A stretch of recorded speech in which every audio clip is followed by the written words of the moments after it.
What's up, y'all? I hope all is well. So, this will be volume 5 to my lightism awareness series. And in this episode, we will be discussing the experience of being a light skinned Black woman with predominant African features. So, let's get into it. So the term lightism is a term I coined, and I'm not saying that I'm the first person to put the suffix ism on the back of a word. I'm not at all trying to claim that. In fact, that's a very popular thing to do today. But I am trying to come up with a definition to articulate and describe my experience, because I just feel like sometimes it's hard to verbally convey what you observe or things you experience as a light skin or mixed Black person. And so sometimes it can be hard to find language for that. So I'm trying to find language, to describe what I'm talking about.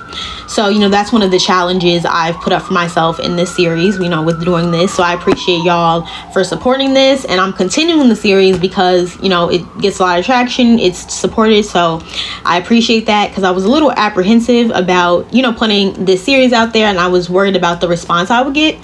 But it's been mostly positive. So I really appreciate that. And, that's something I'm trying to do, is convey what I'm saying in an educated and understanding and non-threatening way, disrespectful or condescending or gaslighty, trying to divert the conversation type of way. I never want it to come off like that's what I'm trying to do.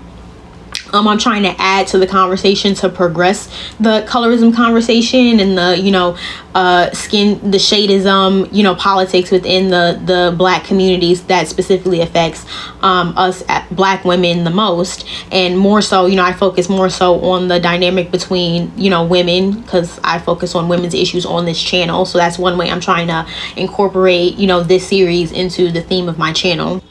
So the term lightism is meant to describe animosity, resentment, ostracization, and I'm going to also add to this the scapegoating of light-skinned Black people or Black people of a mixed heritage.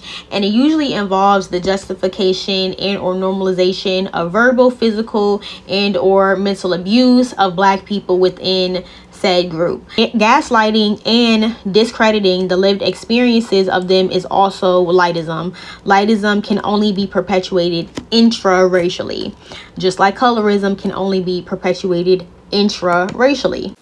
And I always want to make it clear that the purpose of this series, and when I discuss these types of topics, is not to discredit other Black women's experiences with colorism, or say that they're the same, or say that they're, or invalidate them, or try to gaslight or anything like that. I always want to make that clear. This is not that. It's actually me validating and affirming and saying, yeah, I agree. I actually experienced some of that too. So I've experienced that too. I can relate. Because I feel like a lot of Black women have gotten the message from other Black women in the media, and definitely from the Black community as well. It's really the Black community, I feel like, that pushed it, which really mean Black men. But like that push that light-skinned girls or like mixed girls don't have some of the same issues, or like are not like going through like the same like type of challenges that come with being a Black girl in this country. That's definitely a narrative that's like pushed, and I don't think it's healthy, because it's really not true, honestly. Because even when you see people who like look very like, let's say that they're biracial or something, a lot of times those girls do still deal with like feeling insecure about their hair, like having brown skin, and like that's just an experience there that comes from being a person of African descent. And that's why I use that type of language when I'm doing this series. And that's not to say that every person of African descent or every Black girl's experience is the same, or that everybody is experiencing these isms on the same axis, or that or that everything is completely the same, that there's no inequity in those experiences. That's not to say that at all. It's just, to basically compare notes and saying, yeah, I affirm you, I agree with you, I've experienced that too, and this is just my experience, this is just my 2 cents in the conversation.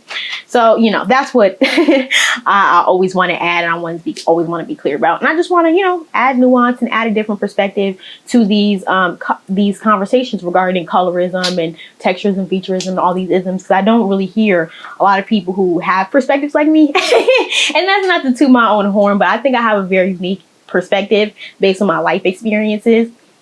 So, I thought this would be an interesting series. And one of the reasons I feel like it's a common belief that lighter skin or mixed Black women and girls don't have certain experiences or don't go through certain things is just simply because light skinned women and mixed women don't talk about it. Like, they just don't talk about it. Either they just won't talk about it because they don't want to talk about it for whatever reason, or they're like on social media actively saying, oh, I never went through this, or, I'm acknowledging my light skin privilege. And it's like, yeah, you should acknowledge that you benefit from colorism, but why are you acting like you haven't been through other stuff too? And that'd be my issue with a lot of stuff I hear light skinned women saying. Or, trying to tell other light skinned women, oh, don't complain about this and this and that. And it's like, well, we don't all look alike and we don't all have the same experiences. So how can you tell another light skinned woman that we shouldn't speak about our experiences just because we're light skinned when we don't look the same and we might not even be the same genetically? Like, honestly, but you telling me like I need to say all this type of stuff just because we're both lighter complected. And it's like, it's not that cut and dry. Like, there's a lot of nuance to these discussions. And not only do I say that to other light skinned women, but I say that to other Black women just in general, like even browner and dark skinned women, like, yeah, it's like, stuff is not so cut and dry. Just because you're light skinned does not mean you're going to get even treated the same way as another light skinned woman, or you're going to have the same experiences. Like, we look different. We have different features. Featurism plays a lot into how light skinned people are perceived in society and treated within society. And I never hear light skinned people talking about that, or anybody talking about it, honestly. And so, that's why I thought that this would be interesting for me to talk about, because I am a, light skinned Black woman with 2 Black parents that has predominant African features. Now, I will say I definitely do look mixed visually as well, but I'm also not ambiguous. And I've spoken about this in other videos as well. And what I mean by ambiguous is, I mean, like, nobody would ever have to question, like, what I'm racially mixed with. People always assume I'm Black mixed with something if they assume I'm mixed. Or they just assume I'm a Black person who's from the Dominican Republic or Trinidad. That's what I always get.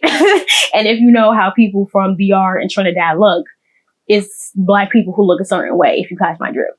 So people always know I'm some type of light-skinned Black, basically. So yeah, it's like, that's a very different experience than somebody who's racially ambiguous to where you can't tell, what they are at all.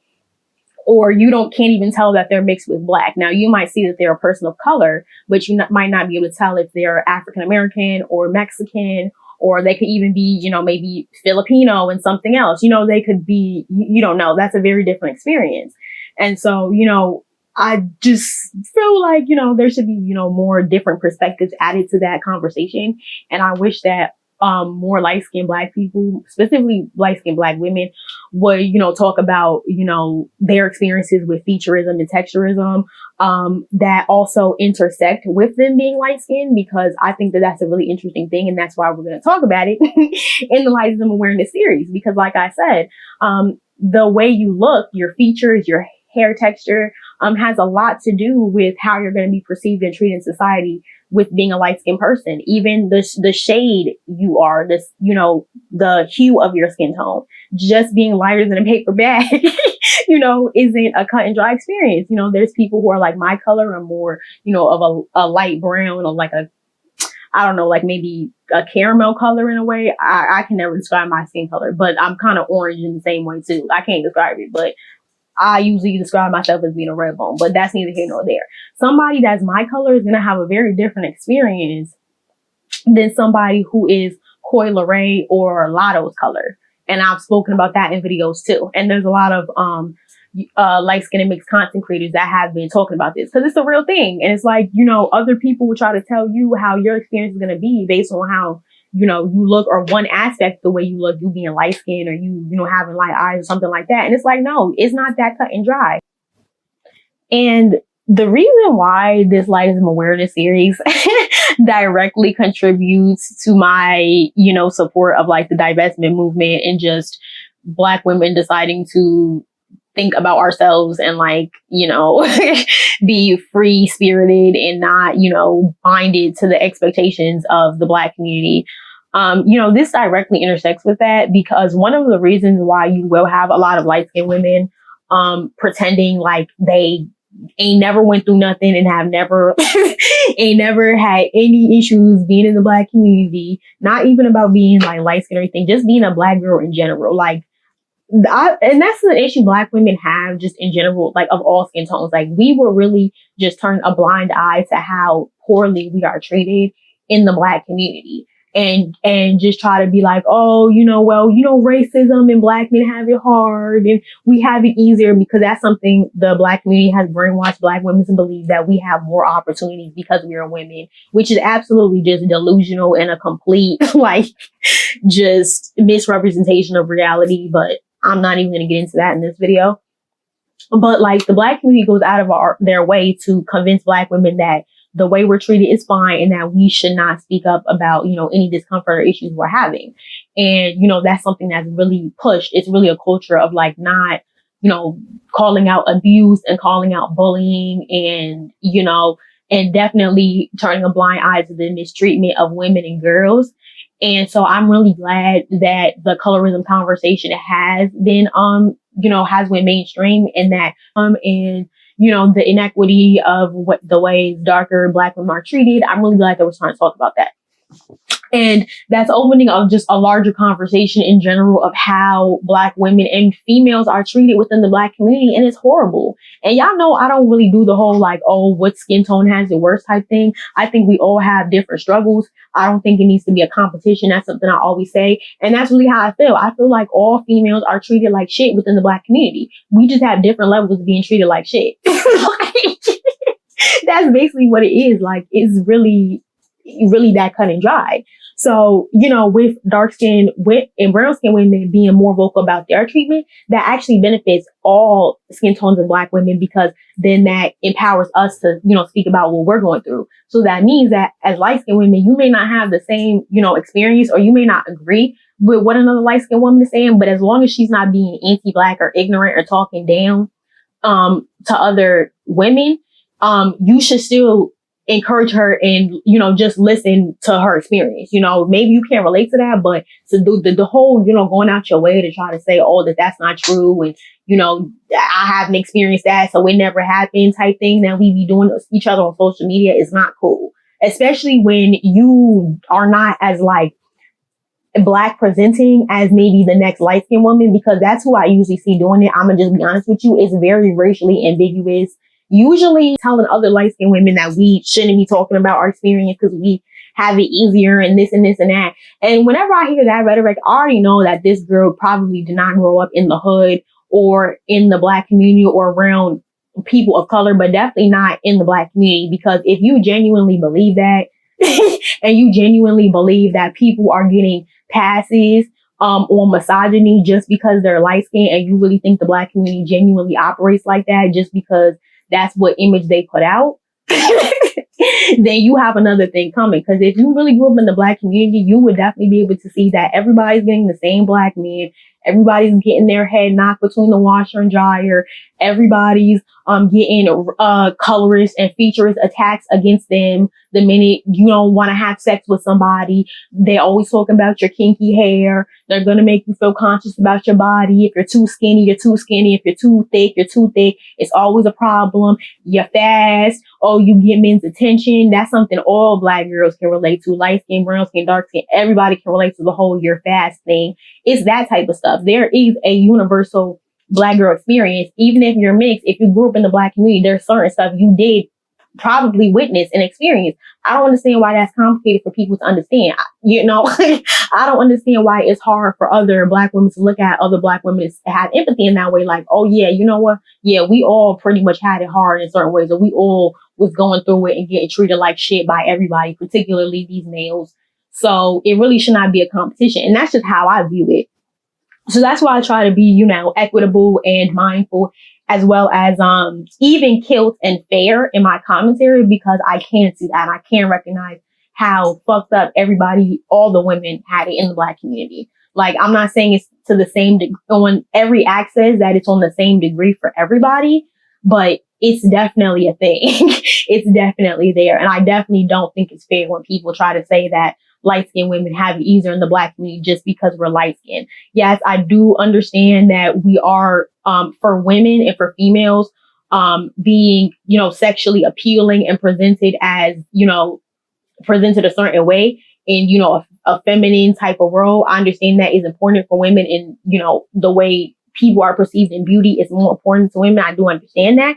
And that is true because there is a lot of colorism in the Black community, and light-skinned women do benefit from colorism. I do understand that. But I think to say that just because somebody benefits from colorism, that negates all this other shit, all the misogyny and, the sexual abuse, verbal abuse, anti-Blackness, all the mental abuse. Let's just start just at the mental abuse alone. All that goes on with Black women and girls in the Black community, and to try to say being light-skinned helps, aids in any of that or makes things better, I don't believe that.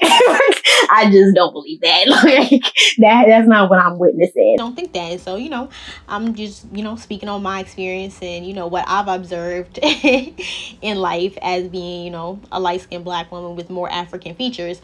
And I think that it's a very interesting experience because, like, Featurism is a real thing. I've discussed Featurism a few times.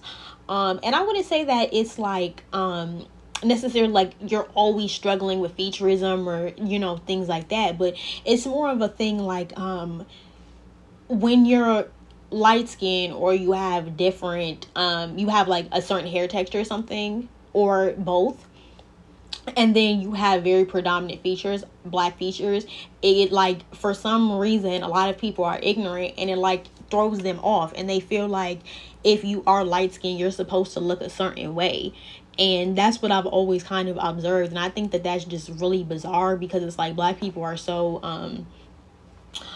diverse, and you cannot possibly, like, I don't understand why we have to act like all like light-skinned Black people look one type of way, or like all have like very loose hair and light eyes. It's just weird. And then when you don't, they act like it's something wrong with you. Like, and it's like, well, where did you come up with that? And I think that that's just rooted in the same place that colorism is rooted in, and Featurism and just anti African beauty sentiments. Like, that's just really what it boils down to, because that's just really what it is. It's like, especially when it comes to people, it doesn't matter. Even if it's a light-skinned Black person or a biracial child, it doesn't matter. You shouldn't make us feel like we have some pressure to live up to some stereotypical idea you have in your head of a light-skinned person of African descent. And I've noticed that on both sides. I've noticed like with dojacat, for example, when she showed her hair and discussed her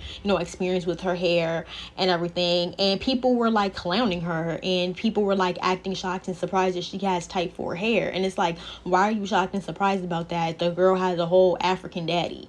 Like, a lot of biracial women have type 4 hair. Like, why are you acting like all biracial women look some type of way? And that is part of the the downside of having only a one-dimensional conversation about colorism and featureism and texturism and things like that, and trying to make it seem like only one group is impacted by those isms, and there's no intersectionality there. Another example I want to talk about is not only blue ivy, and that's basically what this video is based on, how blue ivy has been treated by the Black communities since she was even in utero. They have been antagonizing this little girl, and she really inspired this topic, even though this has been something I've wanted to talk about for a while. It's just the fact that water buffalo bag dude Saucy Santana made comment, his old tweets were dug up. It brought up the conversation of Blue Ivy's hair, and every time we start talking about Blue Ivy's hair again, it gives me a lot of PTSD, and it just,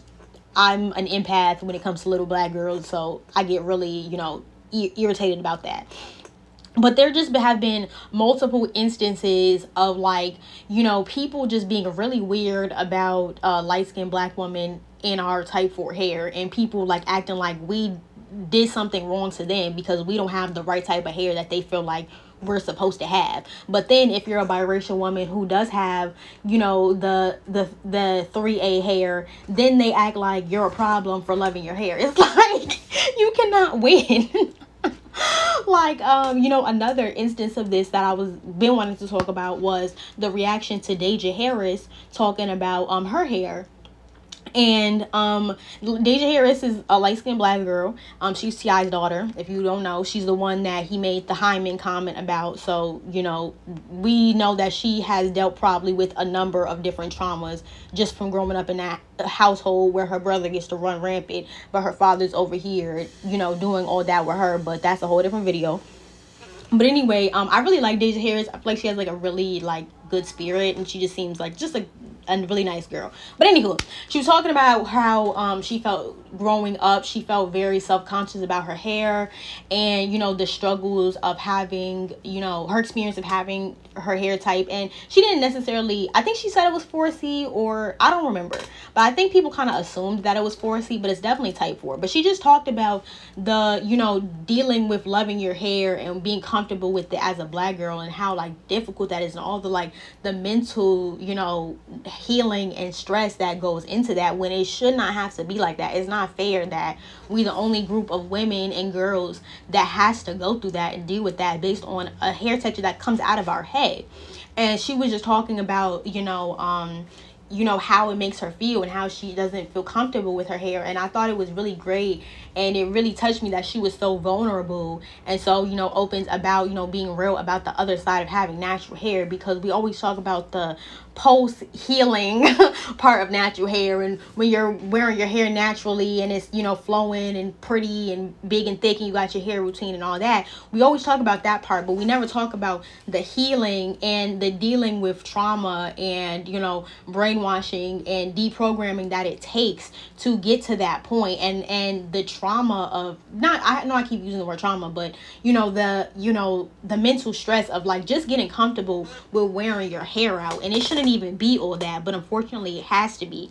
And she was just so vulnerable about that. And one thing that she mentioned was that she feels like her hair didn't fit her. And I like that she was vulnerable enough to mention that, because I feel like that was her way of kind of like signaling at the same concept that I'm talking about, where when you're a light-skinned black girl, people feel like you're supposed to have a certain type of hair texture, when most light-skinned black people have type 4 hair, or at least some variation of kinky hair, period. Okay, it's just, let's just be real. Even if they got a whole white parent, okay, a lot of them have some type of kink or curl to their hair. Like, it just is what it is, because that's part of being a person of African descent. There's certain things that are just universal experiences of being people of African descent, and the whole hair thing and dealing with loving your hair and your kinks is just a part of that. I think it's interesting that people automatically interpreted that comment as her saying she feels like her hair doesn't fit her because it doesn't fit her phenotype or her being light skinned, because I didn't interpret it that way at all. Because I've heard black girls that are not light skinned say similar things, or the same thing. I've heard brown skin and dark skin women say the same thing. So I didn't interpret it as that. I'm more so, when I hear black women and girls saying stuff like that, I interpret it as more so you don't really feel comfortable wearing your hair just, you know, in its most natural state. You feel like it needs to be more done, and that's not in a criticism to them or saying it's something wrong with them, but they feel like to be accepted or socially accepted, it's not as easy to wear their hair naturally. And that is a real thing, a real idea that not only the black community puts in black girls' heads from a young age, and black women's heads from an old, you know, age, but society does too. You know, a lot of black hairstyles, or like us just wearing our hair natural, is looked at as quote unquote not professional, like as if having your hair straightened and, you know, manipulated is professional. Like, what's going on in my hair got to do with my day-to-day life. But that's neither here nor there. That's no another video. But I think that that's what black girls and women mean when they say that. And I don't really like how like people kind of make fun of like that, and they're not empathetic and they can't understand where black women are coming from. And it even be other black women and girls doing this, because like it was like it was mostly black women and girls saying that about Deja Harris, or like, you know, we have these discussions with each other. Or like, you know, with the natural hair movement, a segment of judgment came as well for black women who are not natural, I feel like, and I haven't really seen that been discussed. Like there's kind of like a snootiness sometimes like towards like, you know, black women who wear wigs consistently, or like, you know, weaves and stuff like that. Like there's like slight shade, but it's like it's not fair, because you can't mock and like devalue black women's natural hair, how it naturally grows out of our head, and like talk super negatively about black women and girls like Blue Ivy because of their natural hair, and always talk about how it's not done, which is one of the major things that black people, specifically black women, were saying about Blue Ivy's hair. They did the same thing to the little black girl who was in the H&M ad, when her hair, all the little white girls and the little non-black girls had a quote-unquote messy hair look, like, you know, just little girls out playing, you know, worrying about kid stuff and not their hair. All the little girls had the same style, but we was talking about the little black girl because her hair wasn't slicked down and laid back, and, you know, and we're not used to seeing black children in their hair's natural state in the media. So the mammies freaked out and they were talking negatively about this little girl in the same way, this little girl's hair specifically, and talking about how it's not done. And it's the same thing with Blue Ivy. They're usually talking about how it's not done. Yes, there is a component of texturism that intersects there, but I've noticed it's always this obsession with the hair being done. So going back to Blue Ivy, the intersections between this whole hair being done thing and texturism is definitely there, and definitely run deep. And I think that our obsession with having your hair done and laid and slicked back, and, you know, just it looks maintained, I think it does come from a place of, you know, caring about your hair and caring about, you know, how you're presented to the world. And, you know, that's definitely a part of black culture. That's specifically a part of black female culture. We care a lot about our hair, and I don't think that that's anything wrong with that. But if you feel like your hair in its most natural state is not good enough to be presented to the world, then it can become unhealthy. And so how that connects to texturism is why I keep bringing up the whole wash and go thing. Is like, we like natural hair, but we like natural hair that looks a certain way. And that's clearly, obviously rooted in texturism, because it's like, why all the like natural hair girlies on the ads got like, you know, more so loose curls, you know, the whole defined curls thing. Everybody don't have curls like that, and everybody do not have a 4A, 4B curls, like, or like, you know, there's different types of curl patterns, and I notice what type of curl patterns, you know, get looked at as like more attractive and pretty, and like what looks people go for. And, you know, it's usually a looser curl pattern, like even on kinky hair, that's type 4. And so like with Blue Ivy, what I've noticed is like people had an issue with her hair not being quote unquote done. Like, yeah, people did call her hair nappy, but I've noticed a lot of times people, sometimes like in black culture, they use nappy just to talk about hair, black hair that's just not done and just free. Like, if it's just not done and, you know, it's not all manipulated and brushed down and everything, and it's just in an afro or something, they'll just say, oh, your hair is nappy. Even if you got like, you know, more so loose or slick hair, they will still just say your hair is nappy because it's just not done. And I actually got that a couple times growing up. And it's just really weird because I have a very similar hair texture to Blue Ivy, and I have got my hair called nappy a couple times. But I've also had people literally tell me multiple times, I'm talking about peers and adults, literally say this to me: oh, you have good hair, you have really nice hair. Or something people always say that irks me: oh, you have Spanish people hair. I always find that so ignorant. But anyway, I'm not even gonna get into that.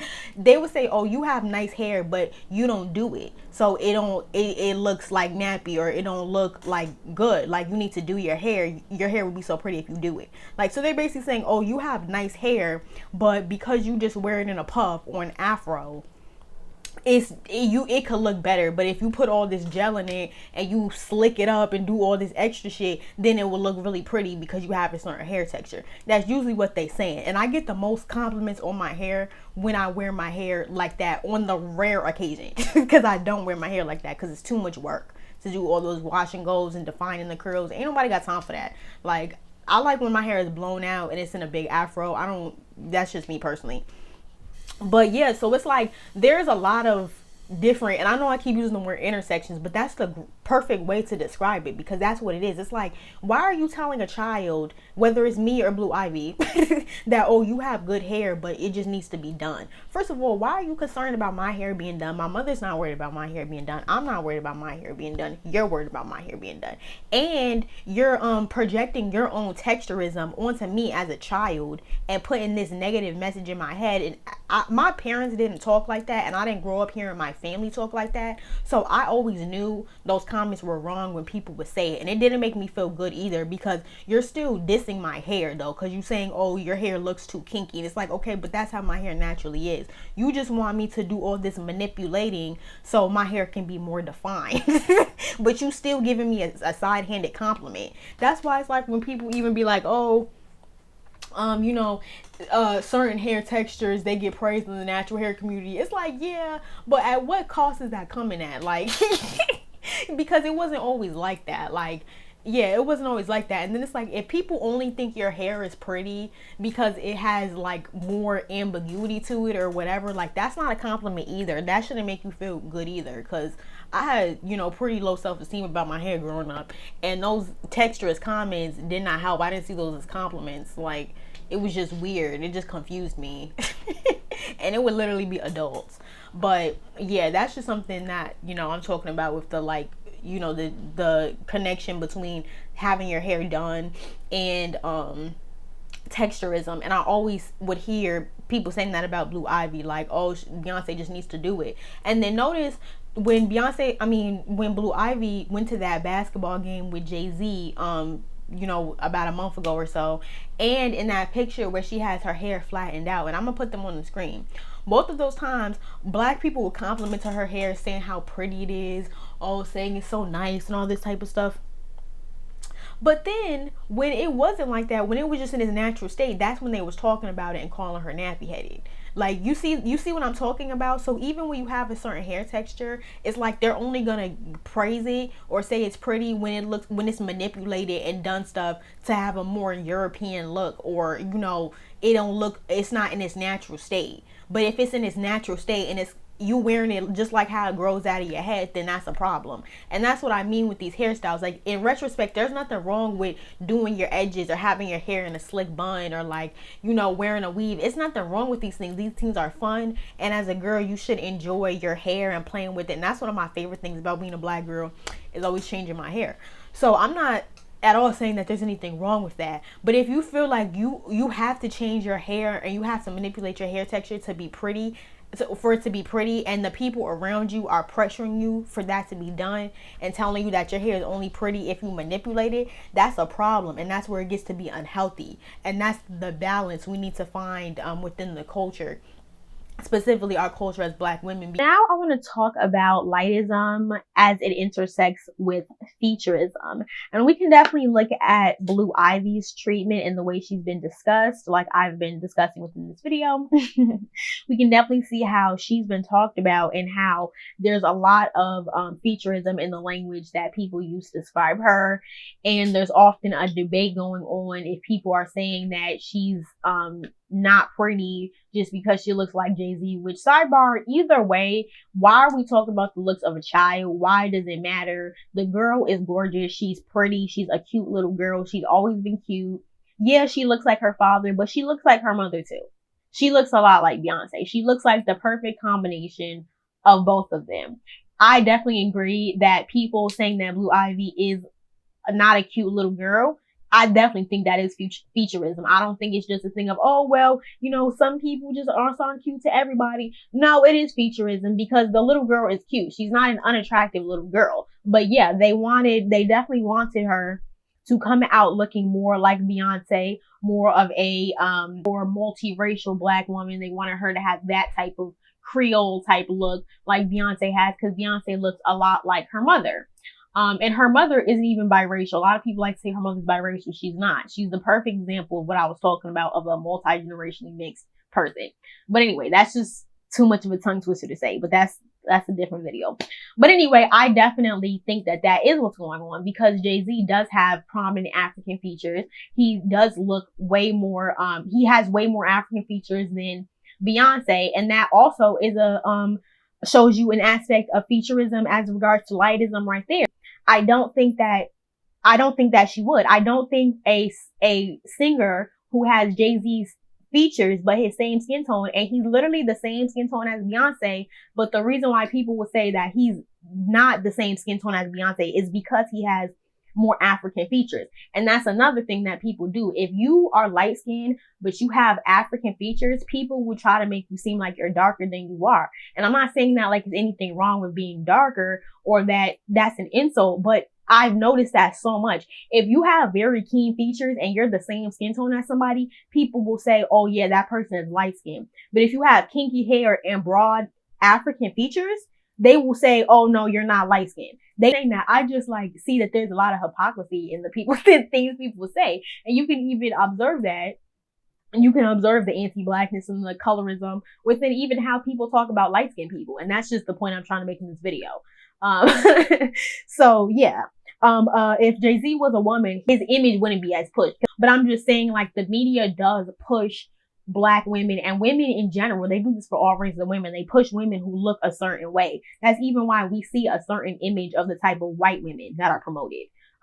This is just what the media does. So I don't think that they would push a female version of Jay-Z as hard, because even look at the type of light-skinned women that are heavily promoted. And this is why a lot of people think that to be light-skinned, you gotta be like Mariah Carey's color and have a super pointy nose and like a rectangular face.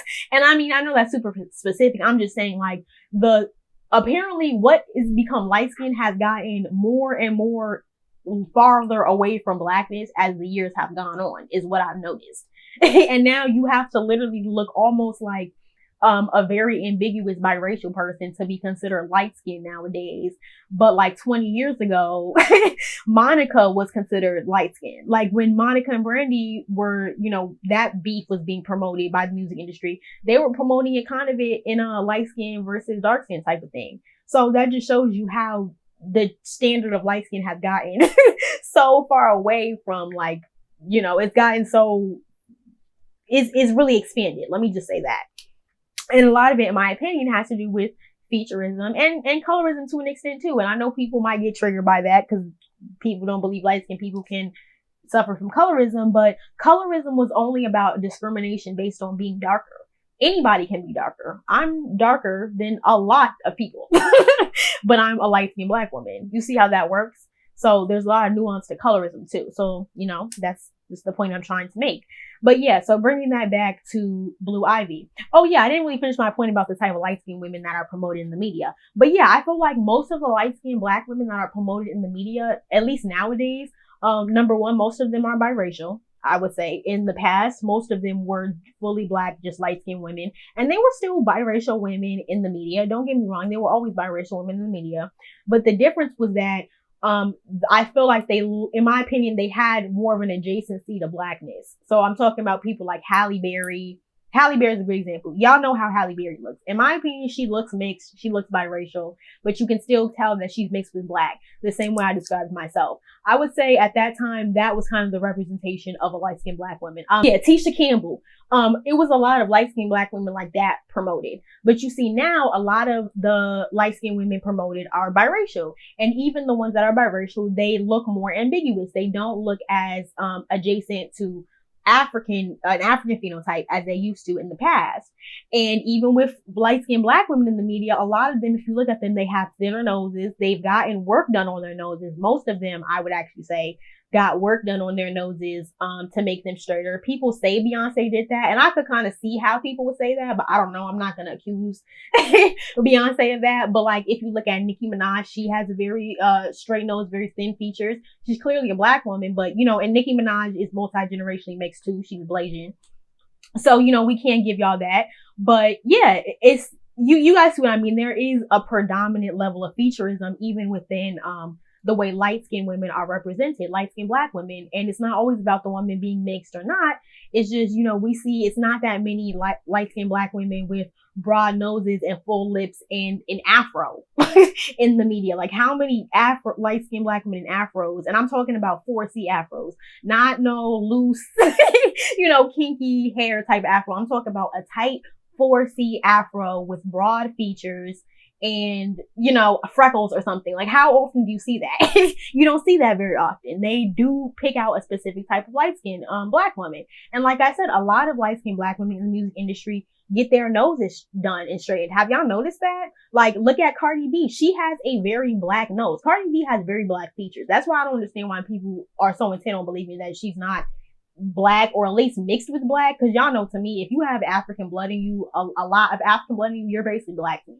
But yeah, I don't understand how people be saying that about her, because she has very clear African features. She has full lips, full nose, and she got her face like very, very changed. Let me just say that. She's really changed her face. Who else? Let me think. People were just making fun of Carly Red from Love and Hip Hop, for getting lip injections. She also has a very thin nose. I think she might have gotten work done to her face. I'm not exactly sure. I'm not gonna put that on Carly Red though, because I don't know, but she definitely has gotten her lips done. But my point is that even the image of light-skinned black women in the media today, there's a strong Featurism plays a heavy hand.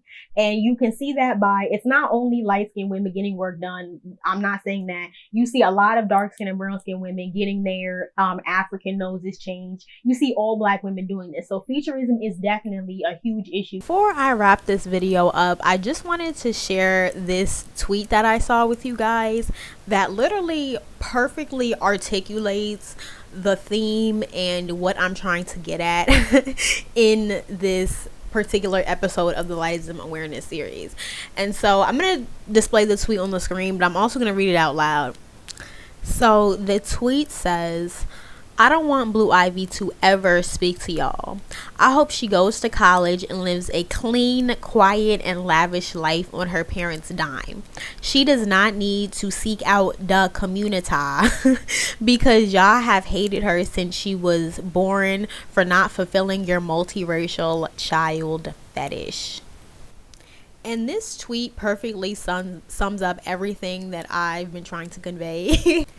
And when she references this multiracial child fetish at the end of the tweet, that's directly what I'm talking about when it comes to the intersection between lightism and featurism and texturism. Like, this is what it is. This is what I'm talking about. Like, she's right. It's definitely true. It's definitely a thing. And I can speak from personal experiences, and even the experiences, like the examples that I pulled from earlier, like talking about Deja Harris and Blue Ivy and stuff like that. I noticed that pattern, like even from my experiences growing up. And she's definitely right that it is a fetish to an extent, and I know that language is like overused and can sound harsh, but I'm saying that in the sense every mixed person does not have type 4A hair, or I'm sorry, 3A hair. Every mixed girl does not have that hair. Every mixed girl doesn't have super defined curls. Every light-skinned girl doesn't have silky slick hair or like light eyes, even though we're heavily associated with those things, and that's not healthy. Like, it's not healthy for anybody. Like, it's not healthy for darker skin and brown skin girls if you're only associating that with being the type of black girl that can be seen as beautiful. Is harmful in that way, and it's also harmful to light-skinned black girls and mixed girls, because if you don't live up to that expectation, or you don't have that image, it's you still are gonna have to deal with the featurism and the texturism, like I'm talking about, and people will point it out to you. And I never hear any light-skinned girls talking about that, and that's like a real thing. Yeah, like there is a pressure. Not a pressure, because I feel like that's a strong word, but like there's an expectation, I would say, of you to look a certain way if you're a light-skinned person of African descent, and it's just ignorant, and it's rooted in just just colorism, just ignorance, honestly, because most light-skinned black people and biracial people do not look like the stereotype or the one that you see on on TV and in the media. Like, we all look all different types of ways. We all have different features. We all, like, they are biracial people who literally have a white person's face and then they have type 4 hair. How often do you see those types of biracial people on TV? Not often. There's a certain look they like to put on TV, let's be real. So even that whole representing black people a certain way with more adjacents to non-black features, that even is going on in the light skin side too. That is definitely a true thing that is going on, and it's just really weird and it's not healthy for anybody. And I would definitely like to see more light-skinned people on TV with broader features, with African features, with type 4 hair, that are dark-skinned. I'd love to see more dark-skinned, mixed, and biracial people, or even just dark-skinned black people that have, slick hair. You do see a lot of them on TV already, I ain't gonna lie. But, still, I'm just saying a diverse variety of different types of mixed people as well. Not all mixed people are mixed black and white and very light skin with loose hair. Not all biracial people are like that. They're biracial people who are black and Indian and they have very kinky hair, or they're very dark or very straight hair. All people in the African diaspora look all different types of ways. So I would like, more representation in that regard as well. Not only do we need to see a diversity of skin tone ranges, we also need to see a diversity of features as well, and hair textures as well. And that's just why I wanted to make this video, because I still feel like Featurism is definitely still an issue in the community today. We're starting to move past Texturism. Yeah, we're starting to move past Texturism. We're making progress with Featurism as well. Even though it's been bumps in the road, growing pains, but generally I do feel like the black community and black women have made progress with self-love regarding texturism and colorism, and so I am happy to see that. I would also like to hear more light-skinned black women talk about their experiences with texturism and featurism, and like, how did they feel about their hair growing up? What was their relationship with it? How did people treat you based on your hair? Did people make comments about your hair being nappy?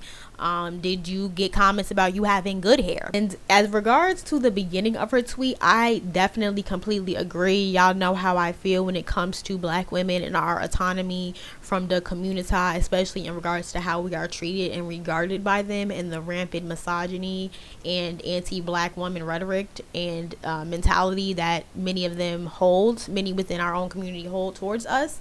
I definitely support what she's saying, and I don't think that there's anything wrong towards that, because we know that black male celebrities and their children have been doing that for decades, for at least the last 60 years. And I'm not saying that we can do it just because black men have done it, because I'm not saying base your actions on what black men are doing, but nobody is holding an expectation to the community over their head, especially not when they go give their money to the dominant society anyway. They leave the hood, make money, and then bring the money back to the dominant society.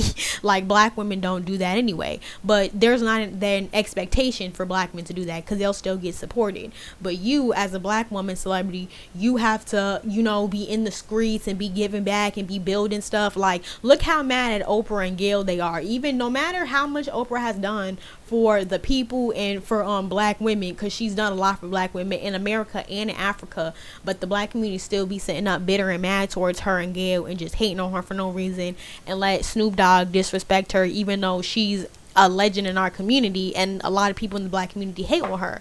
And so I feel like younger black girl and women celebrities need to take note of how the black community treats black women celebrities. Like, think about how many black women legends that literally died, or they ended their careers without the black community supporting them or checking for them, and they're so hypercritical of everything black female celebrities do. Meanwhile, black male celebrities can be whole artists out here, not even like black women. You ain't seen them with a black woman in fucking 20 years, and the black community will still support them and uphold them as pillars of the community, and they don't have to have any expectations towards you or anything, or uphold you in any type of way, uphold the community in any way. they don't even have to like black people, because think about how many black male celebrities have made anti-black comments, and in the black community still supports them, and they don't hold that over their head. But I digress. But they over here mad at Venus and Serena because Serena is with a white man, and they mad at all these other black female celebrities for whatever miscellaneous reason. Like, it's just silly. So yeah. And to bring that back to Blue Ivy wasn't even born yet, and they was already hating on her, already talking about her. And then when she was born, they was coming at her African features, at her hair, saying that she's ugly. And it was a lot of black celebrities that was talking about her, a lot of people online, because this is when Twitter was new, and Twitter was the wild west at this time. So it was like anything goes, and people were really bullying this little baby girl. And it was really just disgusting to see. And I think it just shows you exactly what I was saying earlier, and it proves my point that colorism does not override how much people have a hatred for black females. And I know it sounds bleak and it's sad, but it's the truth. Colorism does not override misogynoir and the way the black community feels towards black female girls and little black girls. Like, it just doesn't. Like, yeah, Blue Ivy does benefit from colorism, but still, look how she's been treated and talked about and regarded. And she's a little girl, and people talking about how she looks, and over here comparing her to Northwest. Like, that's not okay. These are little girls. Why is a grown man even talking about little girls' looks to begin with? That gives very much so weird vibes right there. Let's talk about that. I don't see anybody talking about how problematic that is. But they got all these comments about Beyonce not combing Blue Ivy's hair. Like, it's just silly. And so I'm honestly glad that I observed that from a young age, and I observed how, people were black women and girls were treated, and I just moved accordingly. And I feel like that's what that tweet is saying: just move accordingly and look out for yourself and do you. Move like Willow Smith. Willow Smith is unbothered. She does what she wants. She's not trying to conform to the black community's expectations, and she seems happy and she's living her best life. And I like that she's an alternative black girl. She does what she wants. She has eccentric style, and she minds her business. She's unproblematic, and I hope Blue Ivy does the same. I hope Blue Ivy takes the Lori Harvey route. I really does. But this time, don't be Lori Harveying it with black men. Be Lori Harvey with non-black men. That's what I want for Blue Ivy. Don't even waste your time